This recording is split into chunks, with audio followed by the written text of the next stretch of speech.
How would my house be cleansed of a leprous plague according to the law of Moses? This is the question that we seek to answer today as we continue our verse-by-verse study of the book of Leviticus on walking through the Bible. The glory of his cross. If you have a Bible with you, you can turn to Leviticus chapter 14. We're going to be reading from verses 43 to 57. If you don't have a Bible, don't worry. Just follow along with us on the screen. The version that we'll be reading from is the New King James Version. So, Leviticus chapter 14, beginning at verse 43. Now if the plague comes back and breaks out in the house after he has taken away the stones, after he has scraped the house, and after it is plastered, then the priest shall come and look. Indeed, if the plague has spread in the house, it is an act of leprosy in the house. It is unclean.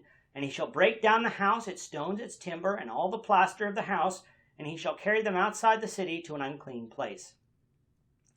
Moreover, he who goes into the house at all while it is shut up shall be unclean until evening. And he who lies down in the house shall wash his clothes, and he who eats in the house shall wash his clothes. But if the priest comes in and examines it, and indeed the plague has not spread in the house after the house was plastered, then the priest shall pronounce the house clean, because the plague is healed. And he shall take to cleanse the house 2 birds, cedar wood, scarlet, and hyssop. Then he shall kill one of the birds in an earthen vessel over running water. And he shall take the cedar wood, the hyssop, the scarlet, and the living bird, and dip them in the blood of the slain bird and in the running water, and sprinkle the house 7 times. And he shall cleanse the house with the blood of the bird, and the running water, and the living bird, with the cedar wood, the hyssop, and the scarlet. Then he shall let the living bird loose outside the city in an open field, and make atonement for the house, and it shall be clean. This is the law for any leprous sore and scale, for the leprosy of the garment and of the house, for a swelling and a scab and a bright spot, to teach when it is unclean and when it is clean. This is the law of leprosy. Well, it has taken us 11 episodes to get here, but this is the final episode in this section of Leviticus that deals with the uncleanness associated with leprosy and how that uncleanness is removed. We've discussed the different types of leprosy that could inflict men and women, how such a diagnosis was determined, what was to be done once it was diagnosed, and how one was declared clean of their leprosy. We've discussed leprosy that arises in clothing and what becomes of such clothing once such a determination is made. And then in the last episode, we discussed what happens when a leprous plague is found in a house. We noted that what is under consideration is mold, mildew, and rot, not what we would call leprosy today.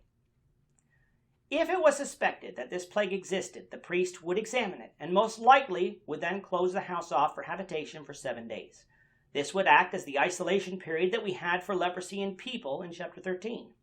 If after the 7 days were up the plague had spread, the affected section was to be cut out, the house scraped inside and out, the dust removed, and the affected portion of the house repaired. It is not said definitively as to whether or not after this was done, the house could be inhabited again, but what we do get in today's reading is that the priest was to examine it again. If we follow the pattern of chapter 13, we might be able to surmise that another period of 7 days of isolation were in order before the priest examines the house again. Whatever is the case, the priest would have known, and since this is not our law today, we do not have to make a definitive statement where such is not possible from the text. What is clear, though, is that after the house is repaired, the priest would have to re-examine it in the future. If after all the repairs the leprous plague still exists, then the house is declared unclean, and the house is to be destroyed. He that went into the house while it was shut up until evening was unclean until evening. And he who ate and slept in the house had to wash their clothes, and presumably themselves. Now to us this might seem like a drastic measure. Destroy one's house for a little mold? Let's remember, first of all, that God is a holy God. He declared such a situation unclean under this law, and so if one was to remain holy, one had to follow his will. But second of all, even houses today can have to be gutted if mold, mildew, and rot persist and can't be fixed. Some types of mold and mildew can be dangerous to the body, and rotting wood can seriously weaken the structure of the house.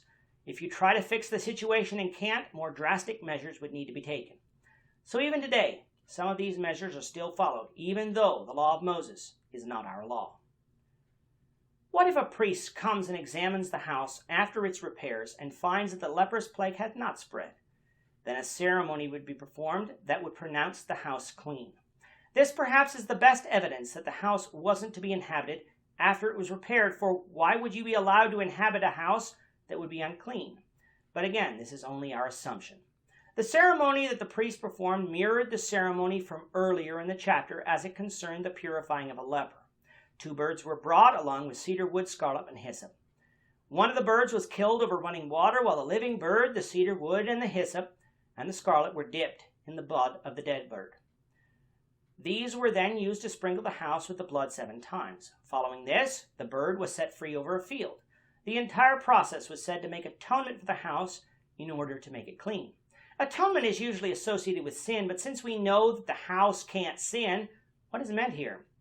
Well, atonement is simply the reparation or the repairing that is made for an offense or injury. The house was unclean and needed to be cleansed, so this ceremony repaired that situation. Once the house was cleansed, the family could return to it without further worry. This was the laws concerning all that had to do with leprosy. It was detailed for sure, but laws that could be followed.